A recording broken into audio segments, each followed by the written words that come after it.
Qizlar sizlar bilan birgalikda hozir 31 yoshli ayolimiz analizlari orqali semizliklarni ildizini topamiz. Bu yerda indeks homani ko'rayotgan bo'lsanglar, normadan yuqori chiqqan. Bu insulin sezgirligi pasayyapti degani belgisi. Chunki aynan indeks homa bu insulin harakatini baholaydigan ko'rsatkich hisoblanadi. Bu birinchi muammo, mana tanadagi birinchi muammoni aniqladik. Endi ikkinchisini qarasanglar bo'ladi. ALT-da mana deyarli 1 oshib ketgan, o'zi 40 bo'lishi kerak, bularda 78 bo'lib turibdi-da.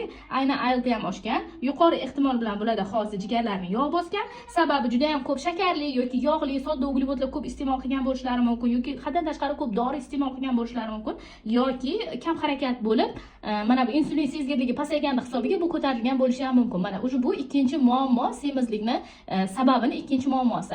AST-da esa bu normalchi desa bo'ladi. Ja endi idealniy emas u, lekin o'zi ozish davrida buni o'zi ham pasayishni boshlaydi. Glyukoza esa juda ham idealniy ravishda chiqqan. Demak, bularda hali saharga hech qanaqa unaqa narsa muammo yo'q, lekin vitamin D lari 7.2 o'ta chuqur yetishmovchilik ketyapti bularning tanalarida. Belgisi vitamin D qanchalik past bo'ladigan bo'lsa, insonda ozish shunchalik sekinlashib boradi. Sababi vitamin D pastligi metabolizm sekinlashishiga sabab bo'ladi. Undan tashqari doimiy charchoq, immunitet pasayib ketadi, gormonal muammolarga ham aynan mana shu narsa olib keladi. Mana shu defitsit olib keladi insonni. O'sha bu uchinchi sabab, mana aniqlaymiz. O'sha aniq uchinchi sababi bu. Buni to'ldirishimiz kerak bo'ladi.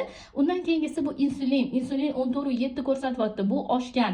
Mantiq 24.8 norma-ku deyishinglar mumkin, lekin bu yerda ayturadi, lekin aslida 9 dan уже oshdimi, yashirin insulin rezistentlik holati ketayotgan bo'ladi. Aynan bu ham tanada yog' yig'ilishiga sabab bo'ladi. Buni ham albatta biz tushirishimiz kerak. Agar mana buni tushirmasdan turib, xolagan diyetamizni qiladigan bo'lsak, bular ozminlar emas, lekin yana qayta semiradi. Shuning uchun ham albatta birinchi buni tushirish uchun o'zini dietasini qilishimiz kerak bo'ladi.